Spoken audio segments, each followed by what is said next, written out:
តើអ្នកចូលចិត្តបន្ទប់ក្រហមដែរទេសួស្តីបងប្អូនទាំងអស់គ្នាសូមស្វាគមន៍មកកាន់ Channel របស់យើងឡើងវិញថ្ងៃនេះយើងនឹងធ្វើដំណើរចូលទៅក្នុងពិភពដ៏ងងឹតមួយអំពីរឿងព្រេងនៅតាមទីក្រុងដ៏ល្បីល្បាញនៅក្នុងប្រទេសជប៉ុនរឿងដែលធ្វើឲ្យមនុស្សជាច្រើនភ័យខ្លាចបន្ទប់ក្រហម pop up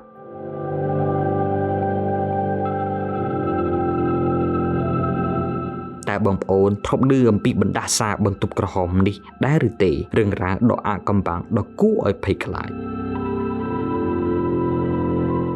រឿងរ៉ាវមួយនេះបានចាប់ផ្ដើមជាមួយការលេចឡើងនៅ pop up មួយដ៏គួរឲ្យសង្ស័យនៅតាមបណ្ដាញអនឡាញ ad នេះឬក៏ការផ្សព្វផ្សាយមួយនេះមានពណ៌ក្រហមឆ្អៅហើយសួរអ្នកថាតើអ្នកចូលចិត្ត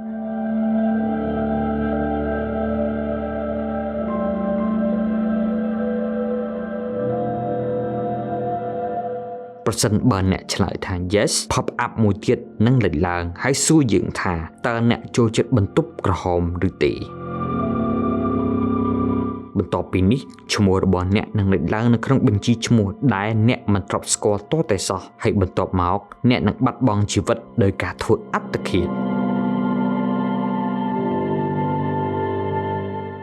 ហើយឈាមរបស់អ្នកនឹងបាចពេញជញ្ជាំងបន្ទប់ធ្វើឲ្យបន្ទប់របស់អ្នកនឹងក្លាយទៅជាពណ៌ក្រហមដូចនេះគេតែនិយាយថាបន្ទប់ក្រហមគឺជាទីកន្លែងនៃវិញ្ញាណអាក្រក់ដែលកំពុងស្វែងរកជនរងគ្រោះថ្មីដើម្បីបន្តការសម្លាប់មិនចេះចប់រឿងនេះកើតឡើងចេញមកពីណានៅតែជាអាថ៌កំបាំងប៉ុន្តែគេជឿថាវាចាប់ផ្ដើមឡើងពីការរីករាលដាលនៅក្នុងចុងឆ្នាំ1990និងដើមឆ្នាំ2000ជាមួយនឹងការរីកចម្រើននៃប្រព័ន្ធអ៊ីនធឺណិតវាបានរីករាលដាលតាមវេទិកាអនឡាញនិងខ្សែអ៊ីមែលដែលធ្វើឲ្យមនុស្សជាច្រើនជឿថាវាជាការពិតការភ័យខ្លាចបានរីករាលដាលដល់សាលារៀននិងសមាគមដែលមនុស្សជាច្រើនប្រាប់គ្នាទៅវិញទៅមកអំពីគ្រោះថ្នាក់នៃ pop up នេះមានមនុស្សមួយចំនួនបានអះអាងថាពួកគេបានជួបប្រទះនឹង pop up នេះដោយផ្ទាល់ប៉ុន្តែមិនមានភស្តុតាងរឹងមាំណាមួយនោះឡើយ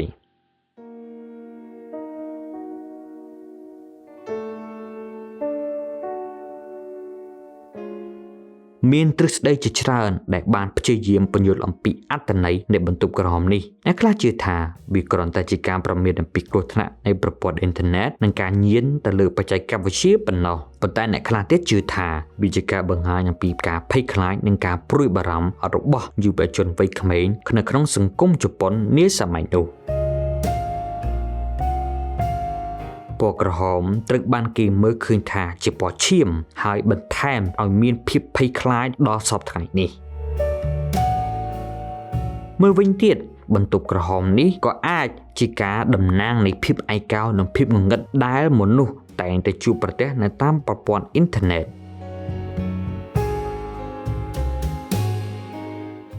រឿង pop up បន្ទប់ពណ៌ក្រហមមួយនេះបង្ហាញអំពីការភ័យខ្លាចនិងការថប់បារម្ភរបស់សង្គមជប៉ុនអំពីបច្ចេកវិទ្យានិងការផ្លាស់ប្ដូររបស់សង្គមយើងត្រូវតែមានការប្រុងប្រយ័ត្នជានិច្ចនៅពេលដែលយើងប្រើប្រាស់ប្រព័ន្ធអ៊ីនធឺណិតនិងការពារខ្លួនអំពីគ្រោះថ្នាក់ដែលអាចកើតឡើងដោយកុំចុចទៅលើ website ណាឬក៏ទាញយកឯកសារណាពីប្រភពដែលអ្នកមិនទុកចិត្តប្រើប្រាស់កម្មវិធីណាដែលកម្ចាត់មេរោគឲ្យបានល្អនិងកម្មវិធីជញ្ជាំងមួយដើម្បីការពារកុំព្យូទ័ររបស់យើងអំពីមេរោគនិងការគំរាមកំហែងតាមប្រព័ន្ធអ៊ីនធឺណិតកុំចែកចាយព័ត៌មានផ្ទាល់ខ្លួនរបស់អ្នកជាមួយនឹងមនុស្សដែលអ្នកមិនស្គាល់នៅតាមប្រព័ន្ធអ៊ីនធឺណិតនិងអប់រំខ្លួនឯងអំពីសុវត្ថិភាពនៅលើប្រព័ន្ធអ៊ីនធឺណិតនិងចែករំលែកចំណេះដឹងរបស់អ្នកជាមួយអ្នកដទៃ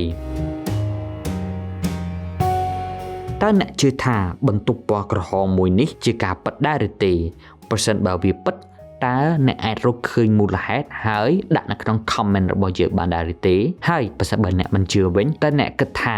តើបន្ទប់ពណ៌ក្រហមនេះតំណាងឲ្យអ្វីសូមកុំភ្លេចចុច share like និង subscribe ដើម្បីទទួលបានវីដេអូថ្មីៗដែលនិយាយអំពីរឿងរ៉ាវដ៏ចម្លែកៗនៅតាមប្រព័ន្ធអ៊ីនធឺណិត